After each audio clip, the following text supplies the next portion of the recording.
नमस्कार, मैं हूं अरुण तोमर। आप देख रहे हैं स्वराज एक्सप्रेस। छत्तीसगढ़ में विधानसभा चुनाव की तैयारियों को लेकर बीजेपी, कांग्रेस सहित तमाम दलों की रणनीतिक बैठकों का दौर चल रहा है। बीजेपी में जहां केंद्रीय गृह मंत्री अमित शाह के अलावा प्रदेश प्रभारी ओम माथुर और प्रदेश अध्यक्ष अरुण साव लगातार बैठक कर रहे हैं, वहीं कांग्रेस में भी प्रदेश प्रभारी कुमारी शैलजा, पीसीसी चीफ दीपक बैज के साथ सीएम भूपेश बघेल रणनीतिक बैठकों में शामिल हो रहे हैं। स्वराज एक्सप्रेस की खास पेशकश बैठकों से बनेगी बात में इसी पर चर्चा करेंगे। छत्तीसगढ़ में विधानसभा चुनाव की तैयारियों को लेकर बीजेपी, कांग्रेस सहित तमाम दलों की रणनीतिक बैठकों का दौर चल रहा है। बीजेपी में जहां केंद्रीय गृह मंत्री अमित शाह के अलावा प्रदेश प्रभारी ओम माथुर और प्रदेश अध्यक्ष अरुण साव लगातार बैठक कर रहे हैं, वहीं कांग्रेस में भी प्रदेश प्रभारी कुमारी शैलजा, पीसीसी चीफ दीपक बैज के साथ ही सीएम भूपेश बघेल रणनीतिक बैठकों में शामिल हो रहे हैं। स्वराज एक्सप्रेस की खास पेशकश बैठकों से बनेगी बात में इसी पर चर्चा करेंगे। दरअसल भारतीय जनता पार्टी की तमाम चुनावी बैठक राष्ट्रीय नेतृत्व की निगरानी में हो रही है। केंद्रीय गृह मंत्री अमित शाह खुद 2 बार छत्तीसगढ़ आकर बीजेपी संगठन की अहम बैठक ले चुके हैं। उनके साथ ही प्रदेश प्रभारी ओम माथुर, क्षेत्रीय संगठन मंत्री अजय जामवाल और प्रदेश अध्यक्ष अरुण साव लगातार वरिष्ठ नेताओं और प्रदेश पदाधिकारियों के साथ विभिन्न बैठक कर चुनावी रणनीति बना रहे हैं। इसके अलावा घोषणा पत्र समिति समेत विभिन्न समितियां बनाकर चुनावी मैदान में उतरने की तैयारी कर चुके हैं।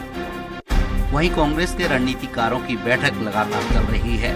कांग्रेस समन्वय समिति की बैठक विभिन्न मंत्रियों के आवासों में बारी बारी से हो रही है। इसी कड़ी में सोमवार को देर रात गृह मंत्री ताम्रध्वज बैठक हुई। इसमें प्रदेश प्रभारी कुमारी शैलजा, मुख्यमंत्री Bhupesh Baghel, speaker doctor Charandas Mahant, deputy CM TS Singhdeo सहित अन्य मंत्री शामिल हुए। इस बैठक में निर्णय लिया गया कि विधानसभा चुनाव के मद्देनजर अब तक मिली रिपोर्ट के आधार पर चुनाव अभियान को हर विधानसभा क्षेत्र में तेज किया जाएगा। प्रदेश कांग्रेस की इस बैठक में अब तक के टास्क के आधार पर सरकार की 25 चुनावी घोषणा में प्रभाव डालने वाले कार्यों को पूरा करने पर विचार किया गया है। इसके अलावा सीएम निवास में आज कांग्रेस कोर ग्रुप की बैठक हुई, जिसमें प्रदेश प्रभारी, पीसीसी चीफ सहित तमाम वरिष्ठ मंत्री और नेता मौजूद रहे। कांग्रेस की बैठकों को लेकर विधायक व कांग्रेस के राष्ट्रीय सचिव विकास उपाध्याय ने कहा कि 4 महीने में विधानसभा चुनाव है, सरकार जनहित के मुद्दे पर काम कर रही है। प्रदेश प्रभारी कुमारी शैलजा लगातार दौरा कर रही है, जौन स्तर पर लोगों को ट्रेनिंग दी जा रही है। जनहितकारी योजनाओं समेत तमाम मुद्दों को लेकर जनता के बीच जाएंगे, जिसके लिए सिलसिलेवार बैठकों का दौर जारी है। देखिए, आने वाले 4 महीने में विधानसभा के चुनाव हैं। लगातार कांग्रेस पार्टी की, भूपेश बघेल जी की सरकार जनहित के मुद्दों पर काम कर रही है और जैसे कि चुनाव की तैयारी को लेकर लगातार बैठकें चल रही है। अखिल भारतीय कांग्रेस कमेटी की राष्ट्रीय महासचिव कुमारी शैलजा जी यहाँ लगातार रेगुलर रूटीन में उनका टूर बन रहा है, अलग अलग जिलों में जा रही है, अलग अलग संभागीय कार्यक्रम हो गए और जोन सेक्टर के लोगों की ट्रेनिंग हो चुकी है। अब आने वाले दिनों में कैसे चुनाव को लेकर जो कांग्रेस की योजनाएं जो जनहित में की गई 4.5 साल में जो कार्य किए गए, जिससे प्रत्येक व्यक्ति, प्रत्येक घर को फायदा पहुंचाने का काम किया गया, उसको लेकर रणनीति बन रही है। वहीं बीजेपी की हो रही लगातार बैठकों पर भाजपा प्रदेश अध्यक्ष अरुण साव का कहना है कि बीजेपी में विविध कार्यक्रम लगातार चल रहे हैं। विधानसभा स्तर की बैठक हो रही है, कार्यक्रम की योजनाओं की दृष्टि से बैठक हो रही है। राज्य की कांग्रेस सरकार से छत्तीसगढ़ की जनता को मुक्ति दिलाना एकमात्र लक्ष्य है। विविध कार्यक्रम लगातार चल रहे हैं, विधानसभा स्तर की बैठकें हो रही है, अलग अलग कार्यक्रम पार्टी ने बनाई है। उन सब कार्यक्रमों की योजना रचना की दृष्टि से लगातार बैठकें चल रही है और लक्ष्य केवल एक है, राज्य में जो कांग्रेस पार्टी की अन्यायी, अत्याचारी, वादा खिलाफी करने वाली भ्रष्टाचारी सरकार है, जिसने छत्तीसगढ़ के हर वर्ग की जनता को ठगने का काम, लूटने का काम किया है, उस सरकार से छत्तीसगढ़ की जनता को मुक्ति दिलाकर छत्तीसगढ़ एक बार फिर खुशहाली की ओर बढ़े, विकास की ओर बढ़े, इसकी योजना रचना भारतीय जनता पार्टी कर रही है। बहरहाल चुनाव मैदान में उतरने के पहले छत्तीसगढ़ की तमाम राजनीतिक दल खासकर कांग्रेस और भाजपा विभिन्न गोपनीय बैठक कर प्रभावी रणनीति बना रही है। अब देखना दिलचस्प होगा कि जनता के बीच चुनावी मैदान में किसकी रणनीति ज्यादा कारगर साबित होती है। रायपुर से स्वराज एक्सप्रेस के लिए दिलीप साहू की रिपोर्ट। इस पर ज्यादा चर्चा के लिए मौजूद हैं आरपी सिंह, कांग्रेस प्रवक्ता, हमारे साथ श्रीचंद सुंदरानी बीजेपी प्रवक्ता हैं, पीसी रथ वरिष्ठ पत्रकार है। आप तीनों ही मेहमानों का स्वराज एक्सप्रेस पर स्वागत है। पहला सवाल कांग्रेस प्रवक्ता आरपी सिंह जी से है।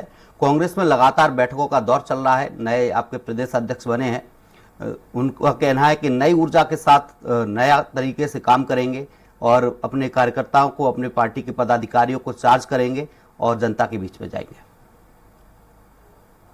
देखिए, 2018 चुनाव जीतने के बाद से ही इस प्रदेश में ऐसा कुछ हुआ कि लगातार उपचुनाव भी होते रहे और हर एक चुनाव के बीच का जो अंतर था वह मुश्किल से 8 महीने से लेकर 1 साल के बीच का रहा। तो 5 बाई इलेक्शन हुए, 5 बाई इलेक्शन हम जीते। नगरीय निकाय के चुनाव हुए, 14 नगर निगम, 14 में 14 हम जीते। जिला पंचायत के चुनाव हुए, 90% से ऊपर जिला पंचायत हम जीते। तो हमारी पार्टी लगातार पिछले 4.5 पौने 5 वर्षों से चुनाव लड़ रही है और चुनाव जीतती आ रही है। तो हमारा संगठन जो है वो नीचे तक बहुत मजबूत है और एक सिस्टमेटिक जो हमारा ढांचा बना हुआ है, ये उसी का प्रतिफल है कि हम चुनाव लड़ रहे हैं और चुनाव जीतते जा रहे हैं। मोहन मरकाम जी के हटने के बाद बस्तर सांसद दीपक बैज जी की जिम्मेदारी दी गई, क्योंकि मोहन मरकाम जी का कार्यकाल जो है समाप्त होने के बाद भी 1.5 वर्ष से अधिक हो जाता। तो दीपक बैज जी युवा हैं और खुद एनएसयूआई से हैं, कांग्रेस में रहे हैं, ब्लॉक कांग्रेस कमेटी में उन्होंने काम किया है, जिला कांग्रेस कमेटी में उन्होंने काम किया है, विधायक रहे हैं। तो वो जमीन से जुड़े हुए नेता हैं, उन्हें पता है कि संगठन को मजबूत करके हम आगे कैसे बढ़ सकते हैं। तो इस तरीके से हम सब मिलजुल कर प्रयास कर रहे हैं और आने वाले समय में आप बहुत अच्छे परिणाम भी देंगे और यहाँ पर हमारी सरकार फिर से एक बार 75 सीटों के साथ रिपीट होने वाली है। जी, हमारे साथ बीजेपी प्रवक्ता हैं श्रीचंद सुंदरानी जी। कांग्रेस कह रही है हम नई ऊर्जा के साथ काम करेंगे और जन जन तक अपनी जो हमने घोषणा की है, जो योजना चला रहा है, उनको पहुंचाएंगे। बीजेपी किस आधार पर जनता के बीच जाएगी? देखिए आदरणीय तोमर जी, मैं अभी आरपी सिंह साहब को भी सुन रहा था और नई ऊर्जा की बात भी सुन रहा हूँ। कौन सी नई ऊर्जा? 4.5 साल, पौने 5 साल में पूरी इनकी ऊर्जा समाप्त हो चुकी है। दीपक बैज जी को इसलिए अध्यक्ष बनाया क्योंकि वो इनको लग रहा था कि पुराने पदाधिकारियों से काम चलने वाला है, लेकिन दीपक बैज जी अकेले क्या कर लेंगे? नौजवान है, मैं मानता हूँ, मैं उनके साथ विधायक रहा हूँ, मैं उनको बहुत अच्छी तरह से जानता हूँ। जिस प्रकार से प्रदेश में भ्रष्टाचार चरम सीमा पर है, सरकार पूरी तरह से भ्रष्टाचार में लिप्त हो चुकी है, भ्रष्टाचार में बदनाम हो चुकी है। जनता के बीच में चाहे वो चावल घोटाले की बात हो, शराब घोटाले की बात हो, रेत घोटाले की बात हो या कोयला घोटाले की बात हो, घोटाले ही घोटाले इस 4.5 साल, पौने 5 साल में सीधे उजागर हुए हैं। इन्होंने 36 वादे किए थे, 36 वादे में 6 पूरे नहीं किए। जहां तक हमारी पार्टी के नेताओं का सवाल है, केंद्रीय गृह मंत्री आदरणीय अमित शाह जी 3 बार छत्तीसगढ़ आ चुके हैं, 2 बार संगठन को लेकर आए हैं। प्रदेश अध्यक्ष अरुण साहु जी के नेतृत्व में लगातार सभी पदाधिकारी लगातार दौरा कर रहे हैं, हर जिले में जा रहे हैं। जहाँ तक आदरणीय जामवाल जी है, ओम माथुर जी हैं, हमारे जो प्रभारी हैं छत्तीसगढ़ के, और राष्ट्रीय सह संगठन मंत्री हैं जामवाल जी, ये लगातार बैठकें ले रहे हैं, जिले की बैठकें ले रहे हैं, मंडलों की बैठक ले रहे हैं, विधानसभा स्तर की बैठक ले रहे हैं और विधानसभा स्तर पे आंदोलन हो रहे हैं, विधायकों को घेरने का काम कर रहे हैं, विधायकों के काले कारनामों को उजागर कर रहे हैं, उनके काले किस्से को उजागर कर रहे हैं। जनता में इस सरकार की छवि बुरी तरह खराब हो चुकी है। और ठीक है, उपचुनाव जीते इन्होंने, 68 सीटें जीते पहले, उसके बाद उपचुनाव जीते, उपचुनाव के बाद नगरीय निकाय जीते, क्योंकि जनता एक अवसर देना चाहती थी कांग्रेस पार्टी, ताकि कांग्रेस पार्टी को ये न कहने का अवसर मिले कि नगरीय निकाय में हम नहीं थे, हम पंचायत में नहीं थे, हम कहीं नहीं थे, ये बात न कहने को मौका मिले। अब तो इनकी उत्तरदायित्व तो पूरा था, क्योंकि सब जगह ही जीते थे, जनता ने भरपूर समर्थन दिया था, लेकिन अपने उत्तरदायित्व का निर्वहन इन्होंने किया नहीं। जो डॉक्टर रमन सिंह जी की सरकार ने 15 साल के विकास के काम किए थे और पिछले आखिरी कार्यकाल में जितने काम प्रारंभ कराए थे विकास के, उन्हीं का भूमि पूजन, उन्हीं का लोकार्पण करके ये वाहवाही लूटना चाहते हैं। इसके अलावा इन्होंने एक भी काम, मैं तो नहीं देखता कि राजधानी में अगर एक भी काम भूपेश बघेल सरकार ने कराया हो, तो कोई काम दिखता नहीं। बस ये एक काम कर रहे हैं, कहीं महिलाओं का सम्मेलन, तो कहीं मितानिनों का सम्मेलन, तो कहीं युवाओं का सम्मेलन, ये करके लॉलीपॉप देने का काम कर रहे हैं। लेकिन जनता समझ चुकी है ये ठगे सरकार है, ये ठग चुकी जनता को। जनता इस सरकार से मुक्ति पाना जी। हमारे साथ पीसी रथ जी हैं, वरिष्ठ पत्रकार हैं। छत्तीसगढ़ में देखा जाए तो दोनों ही पार्टियों में बैठकों का दौर जारी है, चाहे बीजेपी हो चाहे कांग्रेस हो, दोनों ही पार्टियों में लगातार बैठकें हो रही हैं। क्या लग रहा है इन बैठकों से छत्तीसगढ़ में दोनों पार्टियों को कितना फायदा होगा? पीसी रथ जी अरुण जी, जैसा कि चुनावी वर्ष है तो ये स्वाभाविक है, बहुत स्वाभाविक है कि दोनों प्रमुख राजनीतिक दल अपनी ओर से ये बैठकों के जरिए अपने कार्यकर्ताओं में जोश भरने की कोशिश करेंगे। लेकिन जो वोटर्स हैं, जो मतदाता हैं, उनके सामने के मुद्दे क्या हैं? उनके सामने कौन कौन से जो वायदे थे इन सरकारों ने पहले किए थे वो पूरे नहीं हुए, या उसको लेकर के क्या उसके सामने अपेक्षाएं हैं जो एक प्रशासन से होती हैं? क्या राजनीतिक दलों के सत्ता में परिवर्तन आने से, जो 15 साल तक भाजपा की सरकार रही और 5 साल जो अब कांग्रेस की सरकार को पूरे होने जा रहे हैं, तो उसमें फर्क क्या रहा? जनता ये देखेगी, मतदाता ये देखेगा कि पहले उसको क्या मिलता था और बाद में उसको क्या नहीं मिल रहा है। क्या प्रशासनिक कसावट रही, क्या उसको स्वास्थ्य सुविधाएं, शिक्षा सुविधाएं मिली, क्या उसको प्रॉपर रोजगार के अवसर मिले, है ना? तो अपने चारों तरफ जो विकास की गतिविधियां हैं उससे क्या वो संतुष्ट है मतदाता? प्रशासन में भ्रष्टाचार पहले की तुलना में बढ़ा है या कम हुआ है? ये सारे मतदाता के अपने मापदंड होते हैं जिससे वो चुनाव में वोट डालता है। केवल कार्यकर्ताओं से ऊर्जा भर देने से राजनीतिक दलों को वोट मिल जाएगा ऐसा नहीं है। दोनों दल हैं, कांग्रेस के पास सत्ता की धमक है, कांग्रेस के पास 4.5 साल तक सरकार चलाने में जो उसको मजबूती हासिल हुई है वो है, उसके कार्यकर्ताओं के पास पैसे की कमी नहीं है। उसी तरह सबसे बड़ा कारपोरेट चंदा जो है वो भाजपा को मिलता है देश में, तो भाजपा के पास भी पैसे की कमी नहीं है। आर्थिक दृष्टि से दोनों प्रमुख दल मजबूत हैं। अब छत्तीसगढ़ में जनता को यह देखना है कि ये दल तो मजबूत हैं, लेकिन जनता कितनी कमजोर हुई है, कितनी मजबूत हुई है, उसी हिसाब से जनता चयन करेगी। अपने वोट का सुपरिचित किस उम्मीदवार को देती है वो जनता चयन करेगी। तो चुनाव में ये नतीजे पे फर्क डालेंगे। जी, हमारे साथ कांग्रेस प्रवक्ता हैं RP Singh ji. RP Singh, BJP बार बार कह रही है छत्तीसगढ़ को ठगने का काम किया है, छत्तीसगढ़ की जनता कांग्रेस से त्रस्त हो चुकी है, इसलिए अब की बार छत्तीसगढ़ की कांग्रेस सरकार को बाहर का रास्ता दिखाना है। देखिए, हमको मालूम है जन्नत की हकीकत, लेकिन दिल बहलाने के लिए गाली हुए ख्याल अच्छा है। अगर ऐसे ही ख्यालों के साथ भारतीय जनता पार्टी के मित्र 3-4 महीना खुश रह सकते हैं तो मेरी उन्हें बहुत बहुत बधाई, शुभकामनाएं हैं। मुंगेरी लाल का हसीन सपने देखते रहिए और जमीन से दूर आसमान में उड़ते रहिए, क्योंकि अभी तक मोदी जी का आशीर्वाद से सपने देखने पर जीएसटी नहीं लगी। तो जिस दिन मोदी जी सपने देखने पर जीएसटी लगा देंगे उस दिन आप खुद के सपने भी नहीं देख पाएंगे। हिंदुस्तान पूरी दुनिया का एकमात्र ऐसा देश है जहां अनाज से लेकर कफन, जी हाँ फिर से दोहराता हूं, अनाज से लेकर कफन तक पर मोदी जी ने जीएसटी लगा दिया है। तो अगर आप के पास ये वजह है कि 3 महीने खुश रह सकते हो तो आप रहिए। दूसरी बात, सुंदरानी जी ने एक बात बड़ी जोर जोर से कही, विकास। अरे 15 साल जनता ने आपको दिए थे, विकास करके छत्तीसगढ़ का कौन सा आपने सिंगापुर बना दिया है, कौन सा स्विट्जरलैंड बना दिया है? आप ही के कार्यकाल में केंद्र सरकार की रिपोर्ट थी कि सर्वाधिक मिट्टी के बने हुए घर छत्तीसगढ़ में हैं। आप ही के समय की रिपोर्ट थी सीएमआई की कि सर्वाधिक बेरोजगारी वाला राज्य छत्तीसगढ़ है। आप ही के समय की रिपोर्ट है कि एक दिन में औसत जितने मजदूर पूरे हिंदुस्तान में आत्महत्या करते हैं उससे कहीं ज्यादा प्रदेश में करते हैं।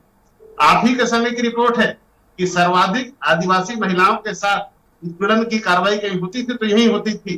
तो आपने तो इसको नरक बना के रखा था। हाँ, एक बात जरूर ये कहते हैं कि विकास हुआ, मैं इस बात को मानता हूँ। भारतीय जनता पार्टी के मित्रों का विकास।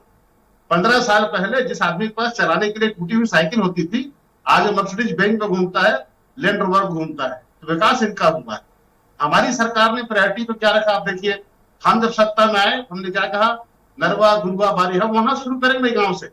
हम ताजमहल बनाने की बात नहीं करते हैं, क्योंकि ताजमहल ही जरूरी है, लेकिन विकास जो है वो सर्वांगीण होना चाहिए, विकास समावेशी होना चाहिए।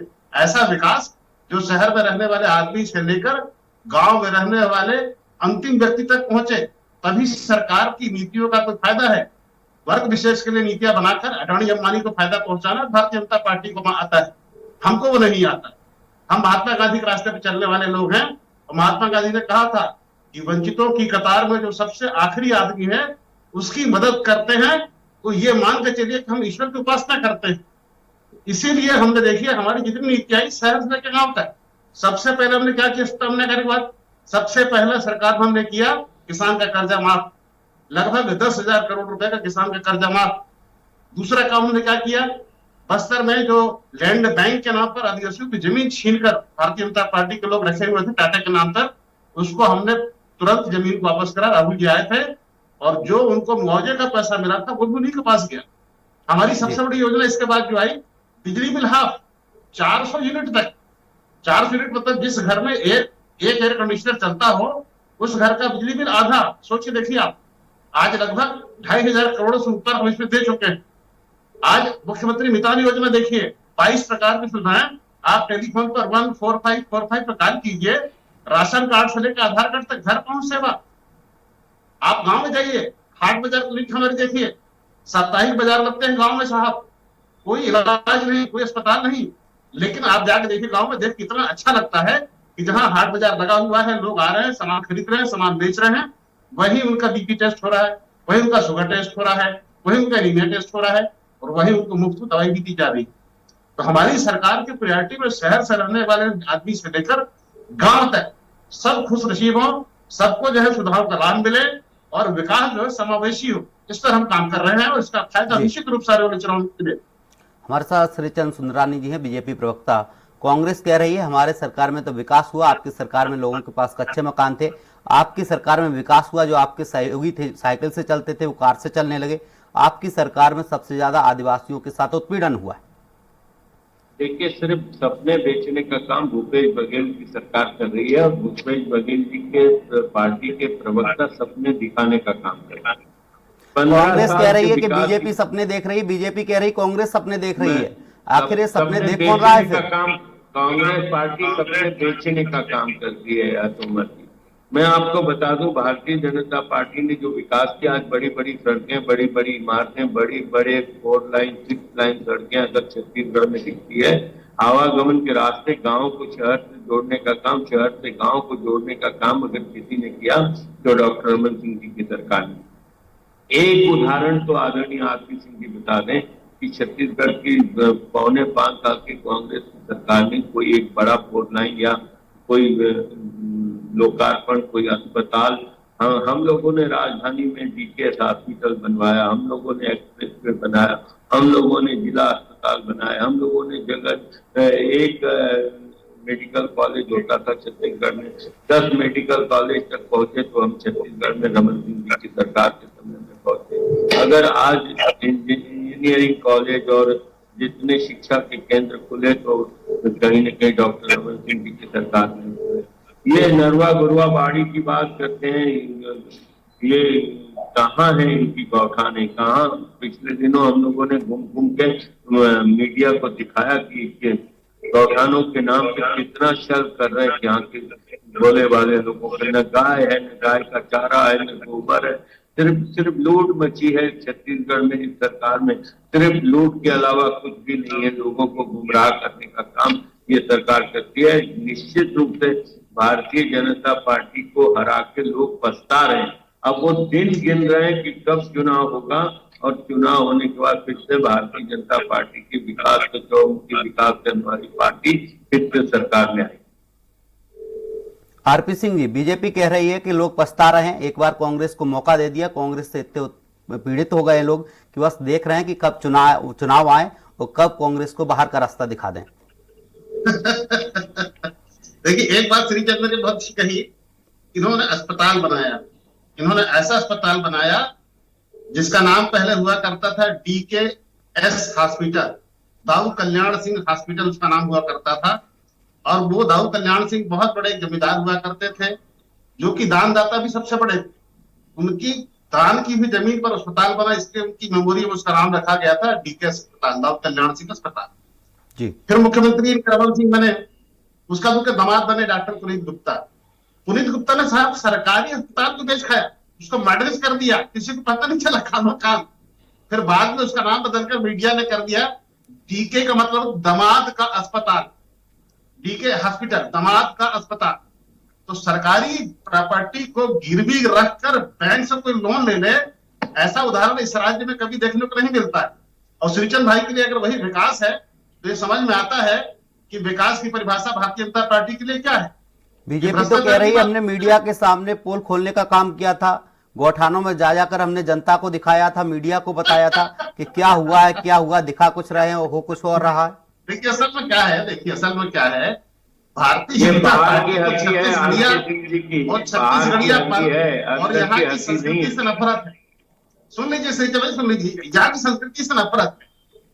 जब हम कहते हैं गोबर खरीदेंगे तो अजय चंद्राकर जी खड़े हो जाते हैं, कहते हैं गोबर को राजकीय चिन्ह बना लीजिए। गौ माता से इतनी नफरत हो जाती है इनको, बोलते हैं गोबर को राजकीय चिन्ह बना लीजिए। हम कहते हैं कि माता कौशल्या का जन्म यहाँ हुआ था, हमका भव्य मंदिर बनाएंगे। अजय चंद्राकर जी कहते हैं माता कौशल्या का जन्म यहाँ हुआ ही नहीं है। तो वही हाल है। गौठान क्या है, उसका अवधारणा क्या है? देखिए दो चीजें होती, एक होती है गौशाला, एक होता है गौठान। गौठान का मतलब होता है डे केयर सेंटर। जी ने कब कहा माता कौशल्या छत्तीसगढ़ में पैदा नहीं हुई? सुन लीजिए, एक होती है गौशाला जो भारतीय जनता पार्टी कार्यकाल में हुई थी, याद करो कर्रा मार, याद करो अपने सदुर गौशाला, लगभग 1,500 करोड़ रुपए खा गए। और गौ माता कोई हत्या इन्होंने की साहब, हत्या की, उसका मांस में मछलियों को खिलाया, उसकी खाल और हड्डियों को व्यापार किया। इनका पदाधिकारी अरेस्ट हुआ, रमन सिंह के कार्यकाल में जेल गया। ये गौशाला की बात करते हैं, हम गौशाला चलाते ही नहीं साहब, हम तो गौठान का मतलब होता है डे केयर सेंटर। आप गर्मी में पत्रकारों को ले जाकर दिखा रहे गौठान में गाय नहीं है। अरे गर्मी में फसल कट जाती है, जानवर छोड़ दी जाते हैं खुले में ताकि खेतों में चर सके। तो ना आपको किसानी आती है, ना आपको संस्कृति आती है, और ना ही आपको छत्तीसगढ़ियापन से मतलब है। आपको खाली नफरत है, आपको चाहिए अडानी अंबानी। और कमीशन की जहां तक बात है, भ्रष्टाचार की जहां तक बात है, पूरे हिंदुस्तान में एकमात्र प्रमाणिक भ्रष्ट सरकार कहीं पर थी तो इसी राज्य में थी, छत्तीसगढ़ में। जिस राज्य का मुख्यमंत्री अपनी पार्टी के कार्य समिति में खुल के कहता हो बस 1 साल के लिए कमीशन खोरी छोड़ दो, हम 20 साल सत्ता में बने रहेंगे। सोचिए कमीशन खोरी का आलम क्या रहा होगा, भ्रष्टाचार का आलम क्या रहा होगा कि मुख्यमंत्री को हाथ जोड़कर प्रदेश सुंदरानी जी जवाब ले लेते हैं। आपकी पार्टी के नेता कहते हैं 1 साल कमीशन छोड़ दो, अपन 20 साल सरकार में बने रहेंगे। आपकी पार्टी जब सत्ता में थी तो गौशाला पे करोड़ों का घोटाला हो गया। नहीं, तो ये सब बेबुनियाद बातें हैं। क्या डॉक्टर रमन सिंह जी ने इनकी उपस्थिति में बात कही थी? ये बात काल्पनिक बातें करते हैं, बदनाम करने का काम करते हैं। इन्होंने तो रट के रखा है कांग्रेस के प्रवक्ताओं ने। 15 साल की डॉक्टर रमन सिंह जी की सरकार को कोस लो, मोदी जी की 9 साल की सरकार को कोस लो, इनके पास दूसरा कोई मुद्दा नहीं है। और भूपेश है तो भरोसा है, एक बात वाक्य इन्होंने याद कर लिया है, जबकि भूपेश है तो धोखा है छत्तीसगढ़ में। ये आम आदमी मानने लगा, लेकिन ये भूपेश है तो भरोसा है की बात करते हैं। और हम ये साबित करने को तैयार हैं कि भूपेश है तो धोखा है, और छत्तीसगढ़ की जनता ने धोखा खाया। अब इनके बुलावे 5 साल का वक्त था, 5 साल का वक्त था, साबित करना चाहिए था कि भूपेश है तो धोखा है। और भूपेश सरकार में क्या क्या भ्रष्टाचार हुए उन्हें उजागर करने का काम करती बीजेपी, क्योंकि विपक्ष में थी। बीजेपी लगातार कर रही है। आपके केंद्रीय गृह मंत्री अमित शाह 2 बार छत्तीसगढ़ आ चुके हैं, दोनों बार बैठकें कर चुके हैं। क्या लग रहा है कि छत्तीसगढ़ में उनके आने से कुछ असर देखने को मिलेगा? नहीं, निश्चित रूप से उनकी रणनीति, वो अनेकों बार चुनाव लड़ा चुके हैं, उनकी रणनीति पे ही भारतीय जनता पार्टी काम कर रही है। और निश्चित रूप से उन्होंने दृढ़ संकल्पित है वो छत्तीसगढ़ में सरकार बनाने की। कांग्रेस कह रही है कि छत्तीसगढ़ में बीजेपी के पास प्रदेश के लीडर नहीं है, इसीलिए केंद्रीय नेतृत्व हस्तक्षेप कर रहा है, बाहरी नेता हस्तक्षेप कर रहे हैं, प्रदेश नेतृत्व की कमी है। ये इनकी प्रभारी शैलजा क्या कर रही है यहाँ पे? इनकी प्रभारी शैलजा क्या कर रही है? भारतीय जनता पार्टी पे आरोप लगाने के पहले खुद के गिरेबान में झांक ले। अगर कोई प्रभारी है छत्तीसगढ़ का तो निश्चित रूप से छत्तीसगढ़ आएगा। लेकिन अरुण साहू जी के नेतृत्व में, मैंने डिबेट की शुरुआत में ही कहा कि अरुण साहू जी के नेतृत्व में प्रदेश के भारतीय जनता पार्टी के समस्त पदाधिकारी हर जिले, समय का अभाव है, जल्दी अपनी बात पूरी कीजिए। श्रीचंद सुंदरानी जी हमारे साथ वरिष्ठ पत्रकार है, पीसी रथ जी, वरिष्ठ पत्रकार है पीसी रथ जी, देखा जाए तो बराबर छत्तीसगढ़ में 2 बार केंद्रीय गृह मंत्री अमित शाह बैठक ले चुके हैं। बताया जा रहा है वो अपने कार्यकर्ताओं को चार्ज करने का काम कर रहे हैं, जो बीजेपी के वरिष्ठ नेता हैं। वहीं अगर कांग्रेस की बात की जाए तो कांग्रेस में जो प्रदेश स्तरीय नेता हैं वो लगातार बैठक कर रहे हैं। क्या लग रहा है कि केंद्रीय गृह मंत्री अमित शाह आ रहे हैं, इसका असर देखने को मिलेगा या फिर बाहरी और जो प्रदेश स्तरीय नेता हैं ये देखने को मिलेगा? पीसी रथ जी।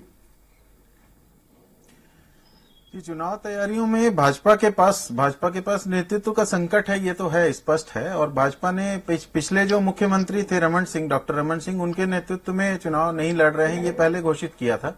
फिर भाजपा की ओर से ये बयान आया था कि हम प्रधानमंत्री मोदी जी के चेहरे पे चुनाव लड़ेंगे करके, स्थानीय नेतृत्व का अभी कोई मुद्दा नहीं है, ऐसा उनका कहना था। लेकिन अब पिछले दिनों से लगातार ये, जैसा कि सुंदरानी जी ने शुरू में बताया था कि तीसरा दौरा था, 3 बार आ चुके हैं। एक बार वो सुरक्षा बलों के बीच में कुछ कार्यक्रम था, उसमें भी पार्टी के लोगों से मिले थे गृह मंत्री जी। तो 3 बार उनका दौरा हो चुका है और फिर जल्दी और आएंगे।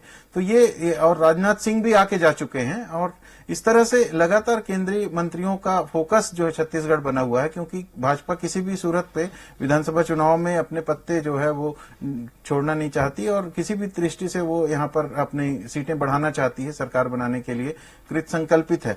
लेकिन दिक्कत वही है कि दोनों पार्टियों की ये जो नूरा कुश्ती है वो चलती रहेगी अपने तरीके से। लेकिन 2 दूसरे खतरे हैं चुनाव में, दूसरे खतरे। सर्व आदिवासी समाज ने कल बंद किया है सफल आयोजन आदिवासी क्षेत्रों में। मणिपुर की घटना को लेकर के उन्होंने लोगों को संगठित किया और बंद का आयोजन हुआ। तो आदिवासी समाज छत्तीसगढ़ में बहुत है, लगभग 40% आदिवासी समाज है। तो 40% सीटों को प्रभावित करने वाला जो आदिवासी समाज है वो अशांत है जिन मुद्दों को लेकर के। वो मुद्दे भी चुनाव में बहुत व्यापक असर रखेंगे। और दोनों प्रमुख राजनीतिक दलों में आदिवासी नेतृत्व की बात भी समय समय पर उठती रही है।